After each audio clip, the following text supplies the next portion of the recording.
Good morning, students. Welcome to EduCraft Academy, Crafting Young Minds. This is the continuation lecture for 9th standard ICSE students, and the subject we are dealing with is history. And the continuation part of chapter number 7, that is the Chol Empire, presented by me, Zaid sir. In the last class, we have seen about the sources, literary sources, architectural sources, okay, and about the kings of this dynasty, Raja Raj, ठीक है, Raja Adhiraj, and Rajendra Chol, everyone. थोड़ा बहुत हमने toll administration के बारे में देखा था। एडमिनिस्ट्रेशन में क्या था भाई, एक पूरा उनका जो किंगडम था उनको 6 मंडलम्स में डिवाइड किया गया था, ठीक है, और मंडलम्स को फर्दर डिवाइड किया गया था इनटू वी कैन से कोटम्स, नाडूज, कुर्रम्स एंड विलेजेस वगैरह, right. So this was the provincial and local self government. अब रेवेन्यू से शुरू करना है, ठीक है, रेवेन्यू, और फिर उसके बाद एडमिनिस्ट्रेशन में पब्लिक वर्क्स क्या है, मिलिट्री ऑर्गेनाइजेशन क्या है, ये सारी चीजें पढ़नी है। देखिए, जनरली कोई भी हो उस समय पे ऐसा कोई है ना, आज के जमाने की तरह ट्रेड वगैरह नहीं होता था, या लेट अस से जीडीपी वगैरह ऐसे कुछ होता नहीं था, ठीक है, कि भाई ट्रेड, हमारे पास बहुत सारे ऑप्शंस थे कि ट्रेड हम लोग कहेंगे कि भाई बहुत सारे मटेरियल्स पे कर सकते हैं, या बहुत सारे एन नंबर ऑफ ऑप्शंस है हमारे पास, ठीक है।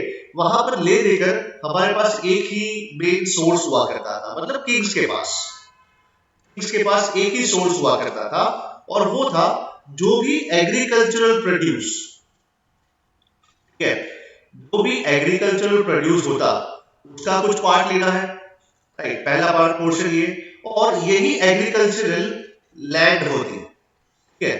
तो लैंड में से कुछ पार्ट लेना है, लैंड का कुछ part in the face of कहेंगे प्रोड्यूस ओनली, लैंड तो लेके नहीं, ठीक है।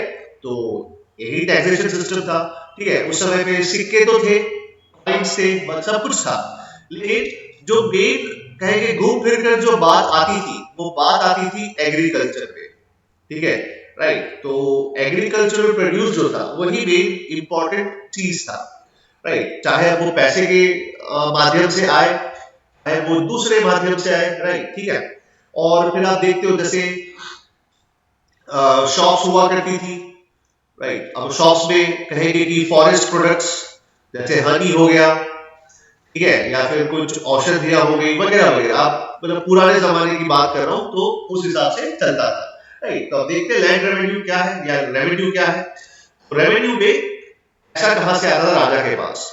Land revenue was the main source of income. It was fixed at 1/3 of the produce. सोचो, मतलब कि 33.33% टैक्स। आप अगर 100 रुपए कमा रहे हो तो ऑलमोस्ट 34 रुपीज तो आपको टैक्स देना है, राजा कलेक्ट करता था, सोचिए, ठीक है। तो क्या बचेगा हमारे पास, राइट। मर्चेंट्स, मर्चेंट्स कौन है, बस यही, फार्मर तो खुद बेचने जाएगा नहीं, फार्मर क्या करेगा, किसी बिजनेसमैन को, किसी मर्चेंट को दे देगा अपना प्रोड्यूस, ठीक है। तो यही होता था, राइट। तो merchants paid taxes on profits earned from the trade. Most of the revenue was spent on administration, देखरेख करने के लिए, सैलरीज पे करने के लिए, आर्मी को मेंटेन करने के लिए, और पब्लिक वर्क्स, कुछ पब्लिक वर्क्स जैसे कि फॉर एग्जांपल फार्मर्स के लिए इरिगेशन फैसिलिटी, अच्छे रोड्स बनाना, ठीक है। उस रोड्स में तो व्हीकल तो चलते नहीं होंगे, लेकिन क्या चलता था, सारा ट्रेड, ठीक है। ये रोड्स ऐसे थे जहां पर ट्रेड होता था, और ट्रेड जहां पर होता है वहां पर हमें चाहिए सिक्योरिटी। क्या चाहिए, सिक्योरिटी, समझे, ठीक है। अब जंगल के बीच में से कोई रोड जा रहा है, मालूम पड़ा कोई यहाँ से कोई मर्चेंट जा रहा है, तो आप जंगल में जो ट्राइबल पीपल थे वो लोग क्या करते थे, ये लोग को लूट लेते थे, राइट। तो सिक्योरिटी के लिए पैसा देना वगैरह वगैरह, तो इस तरीके के पब्लिक वर्क्स होते थे। अब रास्ता लंबा है तो बीच में कोई आराम करने के लिए कोई जगह बनाना, ठीक है, राइट। तो ये सारी चीजें पब्लिक वर्क्स में आती थी, ये पब्लिक वर्क्स सारे राजा करते थे। अब नेक्स्ट देखते हैं उसके बाद, the whole administration was based on the democratic principles. There were 4 kinds of popular assemblies in the kingdom which carried on the business of the government. The first assembly known as the Turf, याद रखिएगा, ठीक है।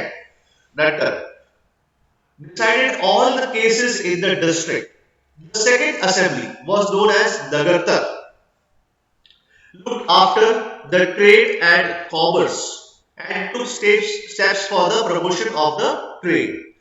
The third assembly, known as Ur, discussed and solved the problems at village level. And the fourth assembly was known as Sabha, which confined its activities to solving problems of the Brahmins. Right? तो ये चार assemblies आपको याद रखनी है administration पे. सबसे पहली है नट्टर, सेकंड है नगरतर, थर्ड है ऊर और फोर्थ क्या है सभा. ये किससे डील करता है? तो सारे ब्राह्मणों का प्रॉब्लम सॉल्व करने पे ये डील करता है. ऊर क्या करता है? तो विलेज की या विलेज लेवल पे जो प्रॉब्लम्स है, ठीक है, उसको सॉल्व करता है, उससे डील करता है. नगरतर क्या करता है? नगरतर जो है असेंबली है, ये तरीके से कमेटी है. राइट? तो कहेंगे ये सारा धंधा व्यापार, that is trade and commerce, उस पे ज्यादा ध्यान देता है. और नट्टर क्या करते थे? तो नट्टर जो है सबसे ऊपर पूरा डिस्ट्रिक्ट का हेड होते थे असेंबली. ठीक है? और यहाँ पर हो सकता है ये सारे रिलेशंस, इनके सारे प्रॉब्लम्स अगर यहाँ सॉल्व नहीं होते तो यहाँ आके सॉल्व करवा लेते. तो ये चार ऐसे असेंबलीज में डिवाइड किया गया था. Members of this assemblies were elected. Some of the functions of this assemblies were collection of revenue and taxes, carrying out public works such as irrigation, local administration and settling disputes. Second आता है public works and irrigation project. The Chol rulers had established a public works department which was responsible for construction of roads, new cities, temples, etc. ठीक है? तो public work department एक तरीके से कह लो क्या है, ये आज का हिसाब से म्युनिसिपल कॉर्पोरेशन है, जो क्या करता है, जो ध्यान रखता है, जो देख रेख करता है सारे रोड्स का, सारे बिल्डिंग्स का. ठीक है? इलीगल बिल्डिंग्स वगैरह वगैरह, ठीक है, जो भी है. तो ये उस हिसाब से था. As well as constructing dams, tanks, lakes, canals. तो ये सब क्या है? ये सब पब्लिक वर्क्स डिपार्टमेंट है, पीडब्ल्यूडी है. क्या होता है? टैंक और लेक जो होता है या वेल जो है, वो क्या करते हैं भाई, वो काम आता है for drinking and for other domestic purposes. ठीक है? या फिर इरिगेशन पर्पसेस. ठीक है? Right? For irrigation they had dug numerous tanks and canals. Okay, so ये सारी चीजें पब्लिक वर्क्स डिपार्टमेंट में. अब आते हैं यहाँ पर मिलिट्री ऑर्गेनाइजेशन. आपको पहले ही बता चुका हूं कि मिलिट्री में क्या था, मिलिट्री से ज्यादा ये लोग डेवलप किस में थे? अपनी नेवी में डेवलप थे. है ना? राइट? यही चीज लिखा होगा इसमें. लिखा है to protect the extent of their vast empire the Chola rulers kept a strong army which consisted of infantry, cavalry and elephants. Infantry का मतलब क्या होता है? पैदल सैनिक. ठीक है? जो पैदल सैनिक है उसको इन्फेंट्री कहते हैं. कैवलरी मतलब क्या होता है? हॉर्समैन, घोड़े पे आते हैं, घुड़सवार कहते हैं इसको. ठीक है? तो घुड़सवार है, हॉर्समैन, वो आपको पता होगा ये चीज. Elephants and navy. The Chols had built a strong naval fleet which helped them in making conquests in Malaysia या Malaya and other islands of the Indian Ocean and to carry on trade with Ceylon. Ceylon मतलब क्या है? Sri Lanka. East Indies, यहां पर Indonesia समझ लीजिए आप इसको, फिलीपीन समझ लीजिए. पर्शिया, पर्शिया क्या है भाई? Middle east. ठीक है? ईरान, इराक वगैरह जो है उसके आसपास वाला एरिया. मिडल ईस्ट मतलब अबू धाबी और वो साइड वाला एरिया. लेकिन पर्शिया अगर पर्टिकुलरली कहूं मैं तो ईरान, इराक वाला एरिया जो है इसको हम मिडल ईस्ट है. तो दोनों साइड था. आप समझिए इस चीज को. देखो ये भारत है. राइट? तो ये भारत में यहाँ पर ये सेलोन है. ठीक है? तो यहां से अगर जाएंगे तो क्या आएगा? ईस्ट इंडीज आएगा, मलेशिया आएगा वगैरह, वो सब आएगा यहाँ से. ठीक है? उसके बाद क्या लिखा है? पर्शिया. तो अगर यहां से जाएंगे घूम के इधर, ठीक है, तो यहाँ पर पाकिस्तान, अफगानिस्तान और फिर यहाँ पर ईरान, इराक. राइट? और यहाँ पर कहेंगे कि दुबई वगैरह जो है वो वाला एरिया आ जाता है, लेकिन ये है मिडल ईस्ट। लेकिन ये जो है ईरान इराक वाला एरिया जो है, सीरिया वाला एरिया है, इसको बोलते हैं हम लोग पर्शिया। ठीक है, तो पर्शिया तक इनका एक्सटेंड था, राइट। अब आगे देखते हैं social life under the Cholas. Social life क्या था? देखो अगेन बार बार यही आता है कि भारत में, चाहे आप, हम लोग कब से पढ़ रहे हैं, शायद हम लोग वैदिक एज से पढ़ रहे हैं ना बेटा। वैदिक एज से क्या पढ़ रहे हैं हम लोग? पढ़ रहे हैं वर्ण सिस्टम, है ना, वर्ण प्रथा जो है ना, राइट, जिसमें ब्राह्मण, क्षत्रिय, वैश्य, शूद्र, यही सब है। ठीक है, तो यही वर्णों में, यही जातियों में, यही कास्ट में हम लोग डिवाइडेड है। तो बेटा साउथ में भी यही चीज है, राइट, साउथ में भी यही चीज होती है। तो बस यही लिखा है the Chola society was a peaceful one. There were different sections in the society. At the same time, the society was based on word ashram. According to word ashram, society was divided into four major divisions: Brahman, Kshatriya, Vaishya, Shudra. The poor and unprivileged people lived in slums. Bonded laborers were also there. Professionals like carpenter, weaver, blacksmith, mason, goldsmith, ठीक है, सुधार, फिर ये Taylor, Weaver का मतलब Taylor होता है, इसका हिंदी वाला वर्ड नहीं मालूम। ब्लैकस्मिथ का मतलब होता है लोहार, मेसन का मतलब होता है कड़िया, गोल्डस्मिथ का मतलब होता है चुनार। ठीक है, ये सब वहां पर रहते थे। स्लेवरी भी था, देखो ये बहुत इंपॉर्टेंट है ना, slavery. There were several grades among the slaves. The detail about the sale of slaves are recorded in the inscriptions. Greater social freedom prevailed among the upper class. ठीक है, तो ये उनका सोसाइटी था, समाज था उनका, राइट। अब देखते हैं एजुकेशन। एजुकेशन पे देखो क्या लिखा है जनरली आप देखते हो, मतलब आप पुराने जमाने में आप देखते होंगे, जैसे महाभारत है या कोई ऐसी पुराने पिक्चर वगैरह देखे होंगे जो हिस्टोरिकल एस्पेक्ट के जो पिक्चर्स होते हैं, फिल्म बनती है, उसमें हम क्या देखते हैं?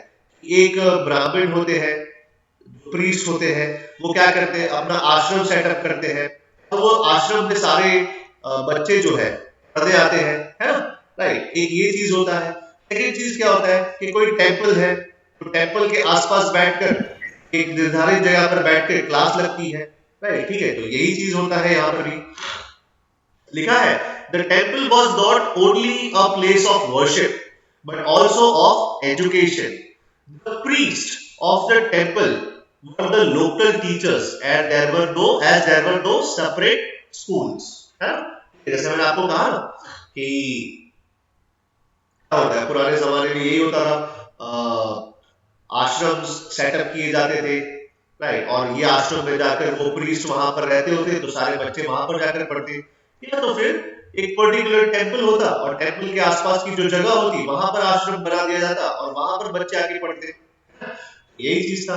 और क्या होता, ज्यादा से ज्यादा संस्कृत, ठीक है, वेदों की जो एजुकेशन है वो दिया जाता उनको, राइट। और बहुत सारे दूसरे, कहेंगे अगर क्षत्रिय होते तो उनको फाइट करने का या उनको ऐसे कुछ लेसन्स टीच किए जाते, ठीक है। तो ये लिखा है the students learned their lessons in Sanskrit and gradually incorporated a number of Sanskrit words. Okay, this was the education. अब आर्ट के ऊपर आते हैं।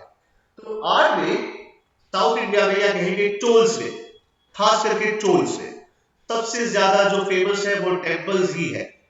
बहुत सारे टेम्पल्स, ठीक है, एन नंबर ऑफ टेम्पल्स, जिसमें सबसे फेमस है वो तो आपका बृहदेश्वर टेम्पल ही है, जो हम इसको डिस्कस बखूबी कर चुके हैं।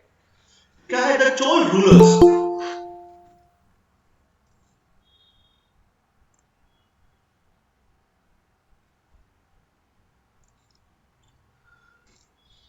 The Chol rulers were not only great conquerors and efficient administrators, but also great lovers of art and architecture.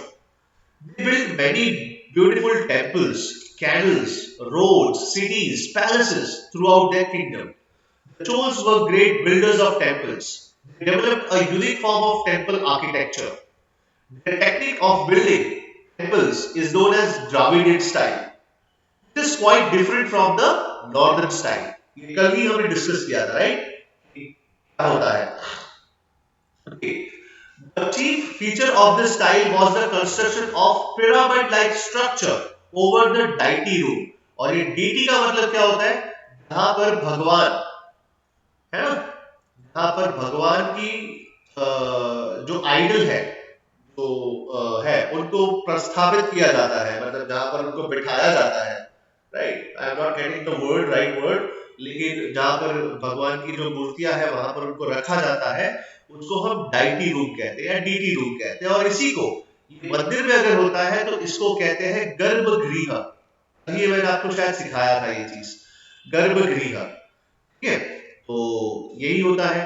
तो वो मंदिर का जो डाइटी रूम है जिसको हम गर्भगृह कहते हैं, राइट? और जो पिरामिड लाइक स्ट्रक्चर है उसको क्या कहते हैं? विमान। वो लॉन्ग पिरामिड लाइक स्ट्रक्चर्स जो साउथ इंडिया में आपको देखने मिलते हैं, राइट, ठीक है, ऐसे पिरामिड लाइक स्ट्रक्चर्स होते हैं। ये तो बहुत छोटा है, ऐसे बड़े वाले होते हैं, इसको हम कहते हैं विमान। और नीचे यहाँ पर जहां पर आइडल या भगवान का मूर्ति जो रखा जाता है, जो स्थापित किया जाता है, इसको कहा जाता है गर्भगृह, ठीक है? अब देखिए क्या लिखा है। लिखा है जो विमान होता था, या जो विमान मतलब जो पिरामिड लाइक स्ट्रक्चर होता था, it consisted of many storeys, right, each of which was smaller than the above या than the below. The whole of this pyramidal structure was artistically carved from top to bottom. Yes, अगर आपको कभी समय मिलेगा तो internet पे search करिएगा Meenakshi temple, ठीक है? बहुत ही बढ़िया टेम्पल है ये, साउथ इंडिया का, राइट? जहां पर बीच में तो आपको इतना बड़ा पिरामिड तो मिलेगा ही, लेकिन इसके दरवाजे भी पिरामिड वाले स्ट्रक्चर से बने हुए हैं चारों साइड से, ठीक है? अभी मुझे टाइम मिलेगा ना तो मैं आपको ये मीनाक्षी टेम्पल बताता हूँ कैसा दिखता है, राइट? और इतना कलरफुल है। और यहाँ पर सारी बाहर, इसके बाहर जो ये विमान है ना, इसके यहाँ पर है ना सारी मूर्तियां ड्रॉ की है, रंग बिरंगी कलर की, कार्व आउट की है, अलग अलग मूर्तियां है, ठीक है, राइट? वो भी हम देखेंगे। अब आगे देखते हैं। With beautiful structures. Then there was a pillared hall with artistically designed pillars and a flat roof in front of the sanctum. Sanctum का मतलब वही गर्भगृह कहते हैं इसको। Sanctum का मतलब एक holy place, ये गर्भगृह ही है, right? The temple had a large enclosure and lofty gates. आ गया? Lofty मतलब क्या? एकदम बड़े, big gates थे, known as गोपुरम, ठीक है? जो तोरण जो मैं कह रहा था, राइट, जो लॉफ्टी गेट्स हुआ करते थे, ये तोरण, या फिर इसको हम क्या कहते हैं? गोपुरम कहते हैं। तो गोपुरम्स भी वहां पर थे। With the passage of time, Gopuram became majestic and gained great heights. The best example of Chol temple is the Brihadeshwar temple, or we can say the Shiv temple at Tanjore, built by the Chol kings. It is a wonderful piece of architecture. Its top is crowned with a single black stone about 25 meter high. अगर if I am not wrong, ठीक है, तो आज से तकरीबन 1-2 साल पहले history TV 18 पे आता था OMG ये मेरा इंडिया। अभी आता है या नहीं मुझे नहीं पता, अभी मैंने देखना बंद कर दिया टीवी क्योंकि बकवास आता है सब कुछ अंदर। इंटरेस्ट था तब मैं ये देखता था OMG ये मेरा इंडिया। आप लोग देखते हैं ऐसा कुछ? यस सर, आता है। आता है, ओके। यस सर, आता है। तो सर आता है। हाँ, OMG ये मेरा इंडिया जो है ना, उसमें शायद इसी बृहदेश्वर टेम्पल को कवर किया गया था, if I am not wrong, ठीक है? इसी बृहदेश्वर टेम्पल को मतलब एपिसोड इस पे डेडिकेटेड था, या ऐसे ही कोई टेम्पल था जहां पर जो वो विमान है ना, विमान जो ऊपर वाला जो पिरामिड है, ठीक है, ये एक सिंगल स्टोन से बनाया था। ये पूरा जो ये शिखर बोलते हैं इसको, ठीक है, यहाँ पर वो ध्वज लगाते हैं, जो भी भगवान का ध्वज होता है उसको हम लगाते हैं शिखर के ऊपर। लेकिन ये जो विमान है ना, ठीक है, ये सिंगल रॉक से बना हुआ था, एक बड़ा सा पत्थर से बना हुआ था। तो बोल रहे कि इतना सिंगल रॉक उस समय में तो जेसीबी नहीं था, है ना, जेसीबी खुदाई देखते चले जाए हम लोग, राइट। तो ये सिंगल रॉक कैसे उस मंदिर के ऊपर, मतलब ये जो नीचे वाला जो स्ट्रक्चर है उसके ऊपर इतना बड़ा सा रॉक, सिंगल रॉक, ठीक है, कैसे सेटअप किया होगा, ठीक है, जो 25 फीट हाई है, जो 90 टन्स है ऑलमोस्ट, राइट, ऐसे कुछ वहां पर दिखाया था। क्या किया कि जो मजदूर थे, राइट, जो राजा थे या जो जो भी वहां पर जो काम करते थे, राइट, वो लोगों ने यहाँ पर ऐसा एक मट्टी का रैंप बनाया जो कई किलोमीटर लॉन्ग था, right, almost 3 to 4 kilometre long था ये। और ये पत्थर को धीरे धीरे with the help of elephants and with the help of this rollers, ठीक है, इसको यहाँ पर सेटअप किया और यहाँ से दूसरा रैंप बनाया, इस तरीके से वो बताया था, ठीक है, आई एम नॉट रॉन्ग। हाँ भाई देखो, ये कुछ डेढ़ शाने होते हैं बच्चे, क्या करते हैं, भेज देते हैं लिंक, ठीक है, राइट। तो इस तरीके से कुछ हुआ था। ओके, थैंक यू लक्ष्य भाई, आप लोग लक्ष्य का जो लिंक है वो आप देख लेना, शायद पता नहीं सही है या नहीं। तो ये इस तरीके से इनका आर्ट एंड आर्किटेक्चर था, ठीक है। Another temple built by the Cholas in their capital Gangaikonda Cholpuram is a fine example of Chol architecture. The designs and the paintings on the walls of these temples are considered unique specimen of art and art by the art critics like Smith and Ferguson.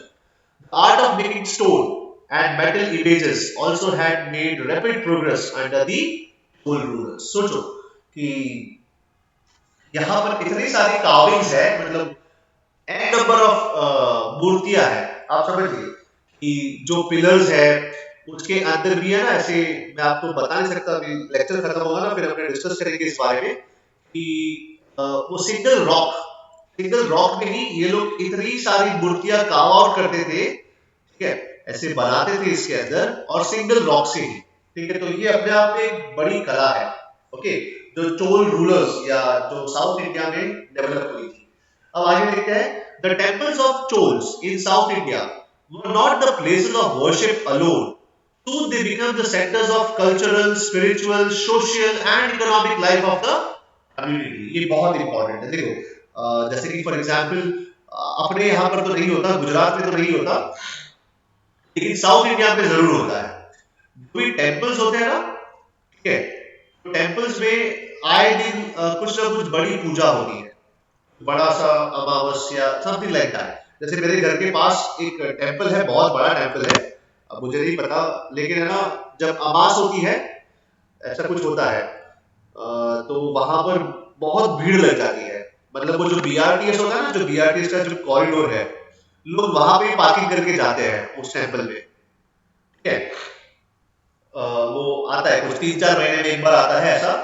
तो क्या है कि वहां पर लोग मिलते हैं, तो cultural, spiritual and social and economic life, और जब वो कुछ लगता है, ऐसा कुछ उनका ओकेजन होता है, तो आसपास बहुत सारे लोग हैं ना, अपना ठेला लेकर आते, पकौड़ी वाले, फिर लाइव डोसा वाले एंड एवरीथिंग, ठीक है। तो इकोनॉमिक लाइफ भी वहां पर डेवलप होती है, ठीक है, और मंदिर के लिए प्रसाद, फूल वगैरह, श्रीफल वगैरह वगैरह, तो ये सारे वेंडर्स भी आके खड़े रह जाते हैं, तो इकोनॉमिक लाइफ भी वहां पर फलता फूलता है। That is what I meant to say, okay, ठीक है। तो ये चीज होती है। अब बात है टोल लिटरेचर। लिटरेचर तो हम लोग ऑलरेडी देख चुके हैं कि लिटरेचर क्या है, लेकिन यहाँ पर लिखा है, लिटरेचर भी पढ़ लेते हैं, क्या लिखा है, लिखा है, the great achievements were made in the field of literature as well under the Chol rulers. During this period, spectacular advance was made by the regional languages. Okay, regional मतलब एक तरीके से क्या होता है, लोकल लैंग्वेज है, और local language क्या है साउथ इंडिया की, मतलब चोल्स की, तमिल, ठीक है। तो especially the Tamil language, which made a significant progress in this period. Several Bhakti poets on Shaib on Vaishnav sects called Nayanas and Alvars respectively composed several works in Tamil and preached the path of salvation through bhakti or devotion to the deity. In the 12th century, their works were collected in 8 volumes, which are known as Tirumurai. ना बताया कोई तिरुमुरै किसने लिखी थी? तिरुमुरै किसने लिखी थी बेटा? अभी तो बताया। तिरुमुरै किसने लिखी थी? तिरुवल्लुवर। तिरुवल्लुवर ने लिखी थी पक्का?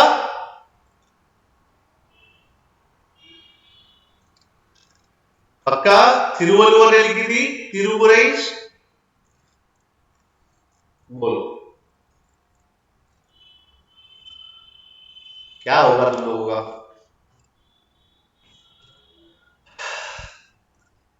क्या है ये? Bhakti poets, that is the Nayanars and the Alvars. ये सेक्ट है अपने आप में, अपने आप में एक, जैसे होता है ना हिंदूज में पटेल्स होते हैं, सेक्ट है, मतलब अलग अलग सेक्ट है ऐसा। तो ये अपने आप में एक सेक्ट है भाई। क्या करते हो आप लोग? पढ़ते हो नहीं, कुछ ध्यान तो देते नहीं हो, ठीक है? तो तिरुमुरैस भाई भक्ति पोएट्स, राइट? मैंने BHA लिखा था, फिर भी किसी ने बोला Thiruvalluvar. And it is also considered as the fifth wave, ठीक है?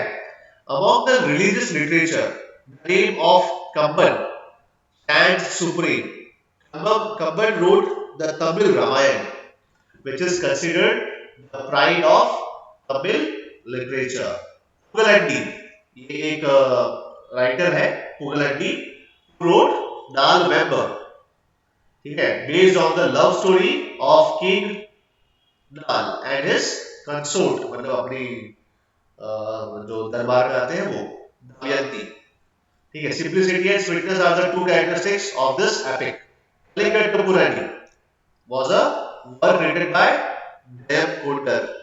Vikram Chol was a famous poet and Tamil writer in the court of Kulotunga II and Rajaraj II, ठीक है? Buddhamitra and Ravan Kashi wrote a treatise on grammar, Tamil grammar. A poet, a Jain poet, Amrit Sagar, wrote several works to enrich Tamil literature. तो ये कुछ examples है यहाँ पर आपको कुछ नाम याद रखने होंगे, ठीक है? राइट, ऐसे मत करिएगा भक्ति पोएट्स वाला जो भी करा आपने तिरुमुरैस वाला, वैसे कुछ मत करिएगा, ठीक है? तो आपका ये लेक्चर चोल एम्पायर